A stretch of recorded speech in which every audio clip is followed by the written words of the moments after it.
Today is a very special day because it represents the 8th edition of the story of non-oil exports advocacy by Zenith Bank. Before we go on further, it will be important for me to take us through the achievements we have been able to record since we started this program. First is that we've been able to influence policy direction with regard to how non-oil export business is being conducted. One of them is the fact that there is a policy recommendation for extending the repatriation proceeds of non-oil export proceeds from 90 to 180 days. It used to be 80 days in one of our programs. We came up with that idea, and this has since been adopted. The policy that makes it mandatory for shippers not to carry export without a Nigerian export proceeds form number was also from this seminar.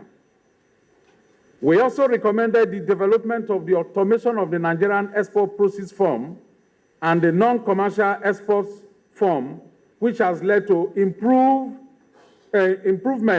and transparency in the processing, recording, and reporting of export transactions in Nigeria. We further recommended the harmonization of activities of the various agencies at the port. I know that at the last session, Mohamed Kuku talked about the establishment of a single window where operations of the port can be digitized, and you don't see the various agencies going one after the other to inspect consignment for export. So I know that work is in progress, but that idea was muted from this seminar. We also have a very effective collaboration with the Nigerian Export Promotion Council in training and retraining non-oil exporters in Nigeria, including NYC members. We have also come up with a program that will cater for SMEs with our Zero to Hero program. Essentially, what the Zero to Hero program speaks to is the fact that if you have never done export before, we provide you the platform of incubation, the platform for training, the platform for you to understand what export is about, and we also expose you to the rudiments of sourcing export materials as well as documentation. We take it further by also assisting in identifying possible and potential export markets liaising with the Nigerian missions, trade missions abroad.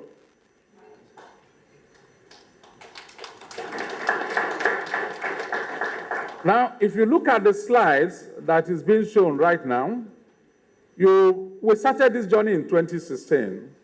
You will recognize that on a year-to-year basis, you can see, although marginal, improvement in terms of contribution of non-oil exports.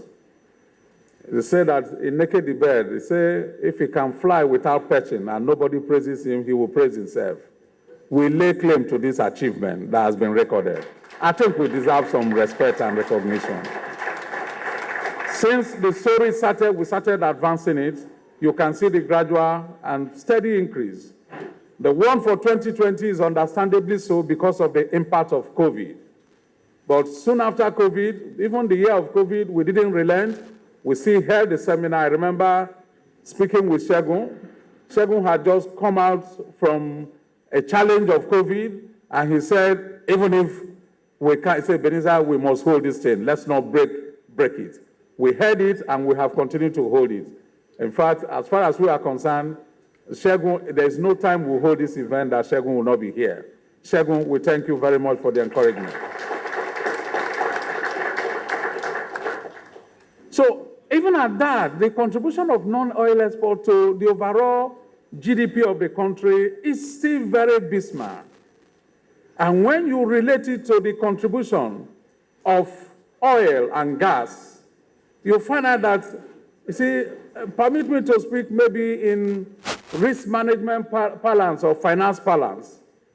It is said that if you have an efficient portfolio is a portfolio where you have variables that are negatively correlated, so that adverse movement in one is mitigated by a corresponding negative movement in the other.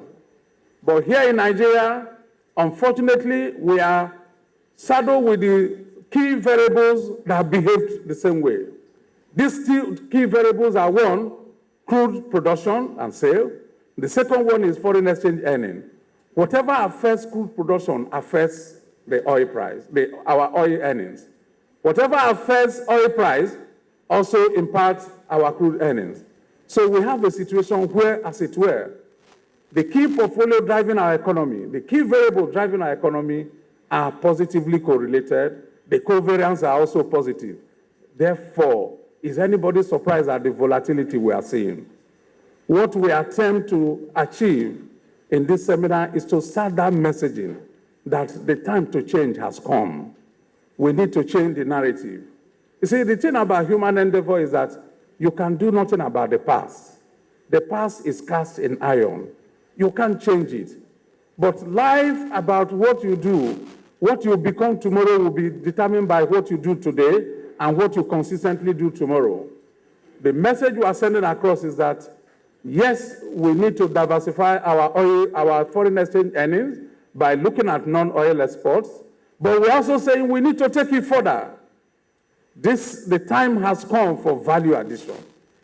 In talking about value addition, let me tell you the story of a fisherman and the owner of a buka, a restaurant in one of the riverine locations. This fisherman will go out and fish in the night. He will come back, he will sell the fish to the buka woman. And on this particular day, what did he decide to do? He decided to spend time with the buka woman to see what she does to the fish. He recognized that the fish he sold for 2,000 was cut into 15 pieces. And when they finished garnishing and making the soup and different things, it was being sold for 1,000 a piece. So what he sold for 2,000 naira, at the end of the day, the buka woman was realizing 15,000 naira. And he said to the woman, "You are cheating me. How can I sell this to you 2,000 and you are selling it 15,000? And the woman replied, "You have sold to me, your business is over. Do you know what I do to develop and put it in this condition?" The man couldn't strike a deal, but fortunately for the man, the wife can cook very well. The wife makes one of the best, the riverine people, they know fisherman soup. The wife makes fisherman soup. He got home, he told the wife was working in the civil service. On a monthly basis, family income was about 150,000 naira. The man told the wife, "I need you to resign from your government work. Take a leave of absence for 6 months. When I catch my fish, I come back, you are going to cut not 15 pieces, but 20 pieces. We will sell it for 1,000 naira. The same fisherman soup you make for me, you will make it." They started, and he named his restaurant the Fisherman Bush Bar. The name was catchy, and people were coming to the restaurant. And after about 4 months, he did a stock taking and realized that on the average, family income moved from 150,000 naira to about 600,000 naira monthly. And he told the wife, "Resign from the employment." Say, "Now I understand. The man who adds value extracts the most value."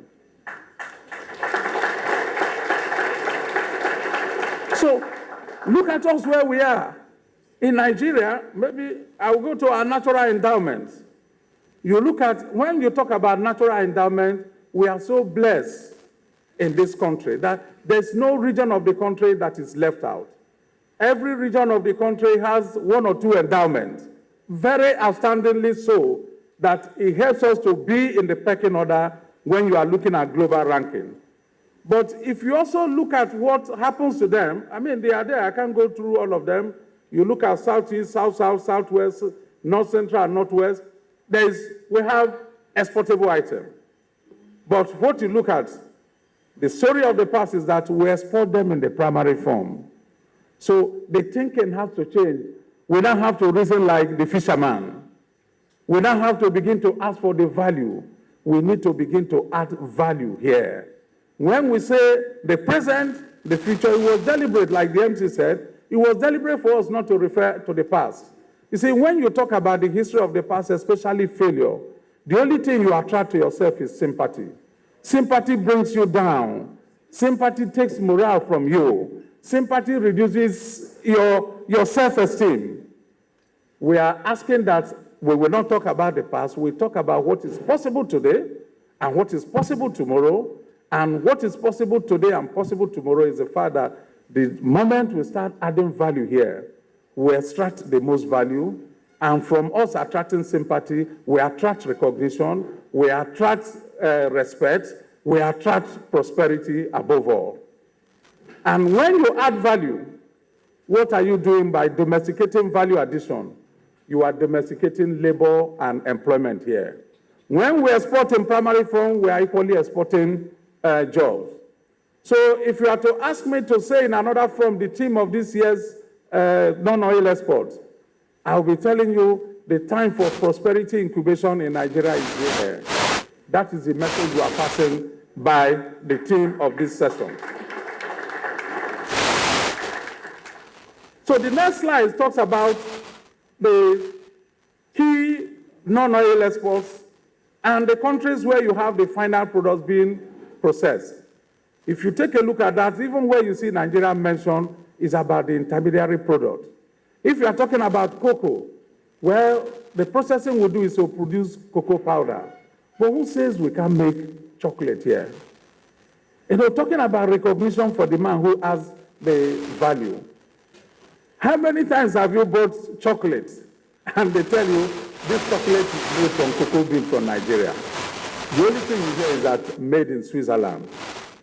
The man who has value gets the recognition, gets the respect. Nigeria needs to begin to get respect and value. We have stayed too long at the back seat. We have done too many things. The time for change is here. Zenith is prepared to continue to be an advocate for this. Well, when we talk about this, I know people will talk about different problems, different challenges, but the key thing is for us to begin. The key thing is for us to begin to take it head on. So if you look at some of the initiatives that have been put in place, the present scenario, is the fact that first, in November 2022, the federal government developed 5 export processing terminals through the Nigerian MPA to ensure speedy and seamless processing of export cargoes. That is the first step. So it shows a deliberate effort and focus by government to give attention to non-oil exports. So it's expected that the establishment of this export processing terminal will address some of the challenges. I know if you ask the exporters here, they will talk about the fact that a consignment gets to the port, it takes an average of 3-4 weeks to get processed. I hope with the establishment of the export processing terminals, all hands will be on deck for us to digitize it and have single window processing them. So if we are looking at economic prosperity for the country and reduce of our dependence on oil, we have no other place to go than to look at non-oil export value addition. It requires expanding the range of value addition and exportable items. And in pursuit of diversifying foreign exchange and through non-oil exports, the CBN, the Nigerian Export Promotion Council, and the MPA, like I said, have developed several programs. And again, looking at CBN has also been very, very amenable to coming up with initiatives that will promote export trade. I'm sure the Deputy Governor will share some of those insights with respect to what government is doing. So, talking about the future, what do we expect? What's our expectation? The inefficiencies at the port has to stop. I'm glad the custom representative is here. We're happy to have you, Alhaji Babande. Thank you for always answering our call. You see, like in my various engagement with His Excellency, the Secretary General of AFCTA, he talks about the fact that the prosperity of Africa is in our hands, that nobody, no foreigner will develop Africa. We have to lead the way for others to follow. But what we have done in Africa most of the time is that we are waiting for the foreigners to, no, we need to lead the way. So we talk about the idea of African Continental Free Trade Zone. We expect that the commencement of the implementation of this agenda will change the fortune for not just Nigeria, for the whole of Africa. And in the course of this event today, you can see the table laid out, where the MOU between Zenith Bank and African Continental Free Trade Area will be executed. The MOU will be for Zenith to develop, we'll be developing the smart AFCTA portal, which is going to serve as a trade portal that will showcase African products and services where they can be found. With the development of this portal, one of the capabilities we are going to build in there is that you can sit in every part of Africa and market your products and services. You can sit in every part of Africa, identify whatever products and services you require that are in Africa. If you look at the schedule, permit me to show this schedule of Q1 export in Nigeria, you realize that as non-oil export in Nigeria, 46.43% goes to Europe, 24.85% goes to Asia, America 18.39%, Africa 10.27%. And also there's this tendency in Africa. The moment you are looking for an item you can't find in your geography or region, the first thing you think of is, how do I find it in Europe? How do I find it in the West? How do I find it in China? Now, with the development of the AFCTA Smart Portal, we are saying, look for it in Africa before you look elsewhere.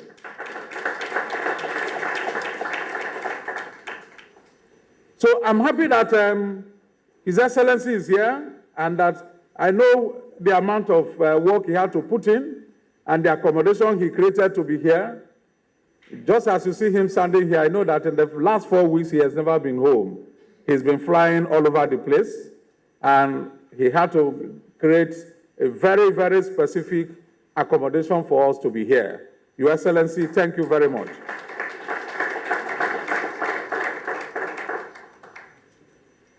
So, in conclusion, we're happy that we have in attendance the acting governor, who is ably represented by the deputy governor, Dr. Kingsley Obiora.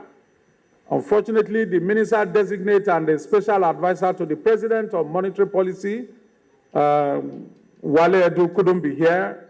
He sends his apologies and well wishes, and he's looking forward to the communique that will come out from this session for his immediate review.